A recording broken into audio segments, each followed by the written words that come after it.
Hello everyone, my name is James and I have high-functioning autism.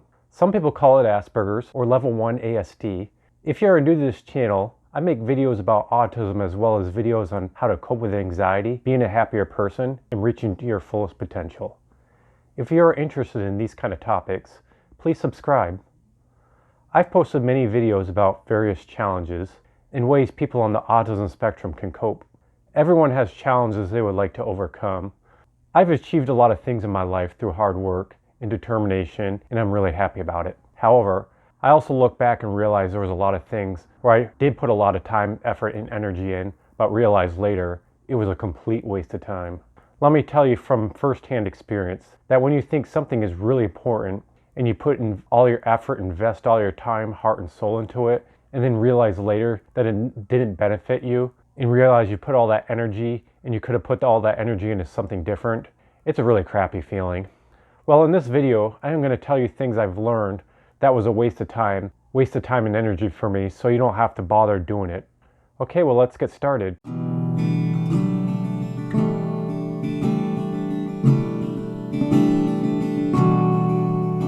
Okay, the first thing I found was a complete waste of time and energy is learning things in school that won't benefit you. When I was in college, I took a lot of courses that I now realize I didn't even have to do.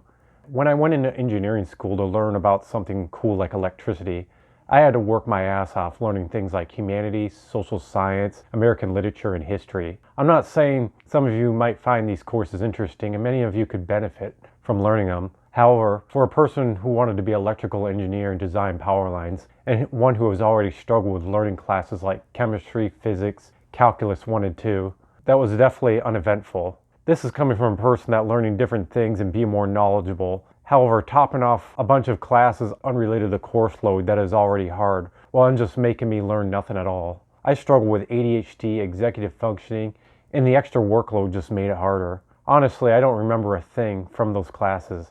And when you learn something that doesn't benefit, it becomes boring and it makes it even harder to learn. I ended up working harder in these courses than my calculus and physics courses, and worse, I ended up forgetting just about everything I learned, probably because I never needed to use it anyway. If you're taking a serious college curriculum where you're doing everything humanly possible to pass, earn that degree so you can obtain your dream job, then why make it harder on yourself? Cut these unnecessary courses if you can. I understand some schools will require you to take classes that are unimportant, but if you can avoid taking them, do it. Even if it means talking to your academic advisor and seeing if the school can waive them for you.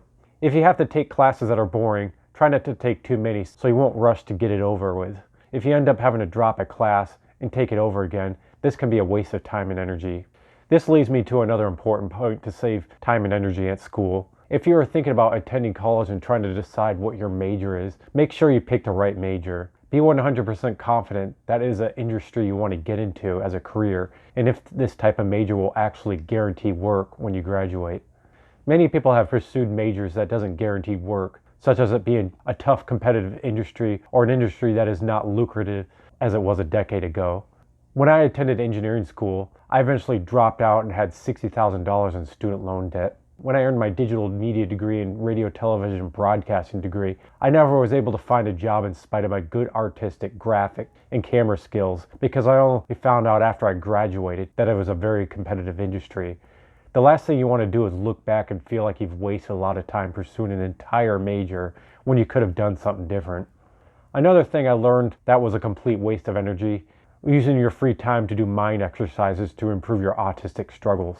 We all want to learn ways to help us cope with our struggles. They help us accomplish our dreams. But I need to be clear. I've learned firsthand experience that mind exercises aren't a good way to invest your energy. I've always struggled learning at school and passing classes. I retook 12 different classes, some of them even twice. I have my slow processing speed, ADHD, and short-term memory to blame. I however thought it was a brilliant idea to strengthen my ADHD and short-term memory by doing mind exercises during my free time. This could help me cope with school. While I spent countless hours during the holidays and summer vacations paying attention to long, boring lectures on TV about economics that I had no idea what it was even about, I tried to memorize a bunch of phone numbers in long, random strings of words to improve my short-term memory. After spending countless hours during the summer when I could have done other things, I was disappointed to find out that I struggled in school just as much as I did before.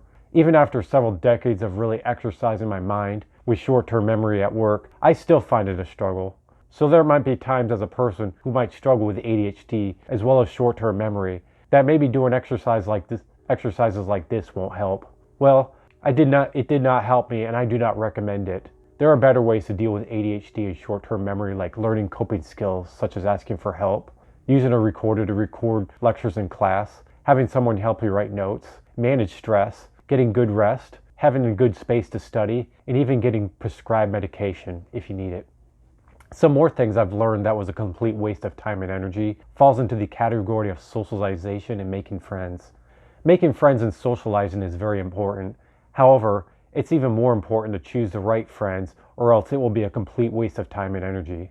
Avoid people that make you feel uncomfortable, like judgmental people, and instead find friends that will accept you, accept your quirks, and like you for who you are.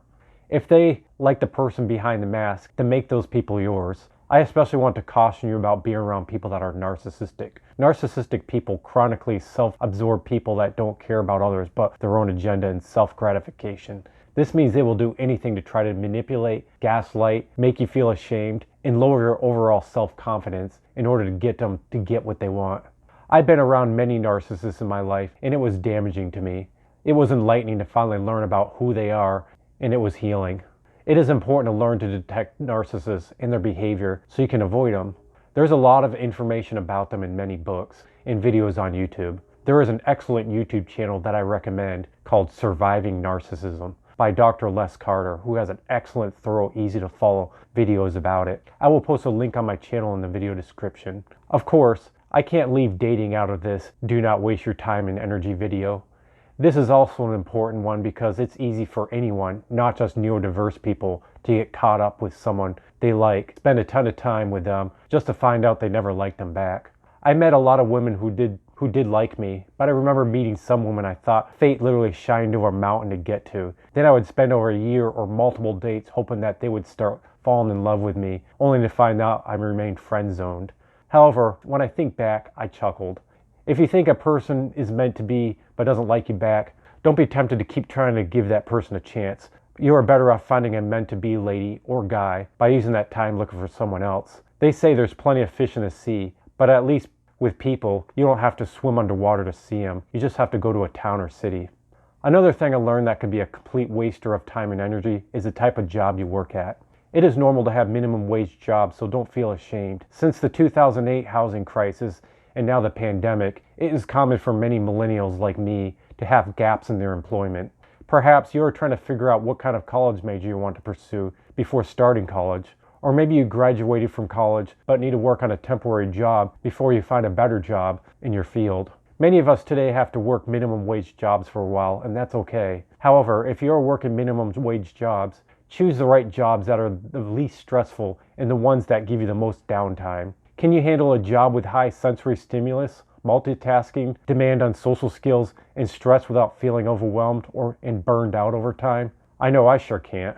I have tried, and I know. I am thankful I quickly decided to be smart about it and pick jobs that have a similar pay to other ones but provide a less stimulus and downtime, like driving in my car when delivering pizza or door dashing. This gave me time to rest my head and recover from stress, and even gave me time to let other things that I have benefited me, like listening to YouTube videos and podcasts. If I worked at a job that is constantly busy, physically and mentally demanding, it can not only wear you out, but could cause you to get autism burnout, which will make you not want to do anything. Plus, you will miss out on the opportunities to improve on things that you really want to do.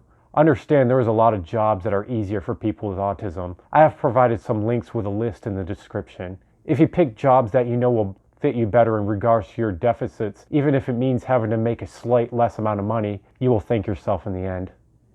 Now, the last thing I want to talk about that could be a time-wasting trap is when it comes to trying to do mindfulness work techniques like reducing fear, anxiety, or managing your emotions better. Autistic people often struggle with regulating their emotions and may also struggle with negative emotions and in the effect of trying to cope with sensitivity, fitting into society, and coping with executive functioning struggles, to list a few. This has caused me to become obsessed with learning how to achieve inner peace. I've learned it's possible to manage your emotions better, reduce anxiety, and even learn how to not suffer in general from various books and intelligent people I've talked to. I think that is great news. However, one thing I've learned that causes problems when trying to do this is using fear itself to get rid of fear, or using fear as a driving force to get rid of fear, or using anxiety to get rid of more anxiety. I used to think using fear can be a good way to drive you to become less fearful and achieve more inner peace. I found sometimes it does actually work and give you temporary relief. However, it will only strengthen the fear in the long term. You cannot use fear to drive you to feel less fear. Instead, you should do the opposite and give less power to it. I made a 20-minute video talking about how I used fear to let go of suffering and how I learned it didn't go so well and learned this lesson the hard way. If you are interested, check it out. I also find doing positive visuals and affirmations can also cause problems and be a waste of time in spite of what many books swear to believe. For many, it can help for some people, but I found it makes me feel more anxiety.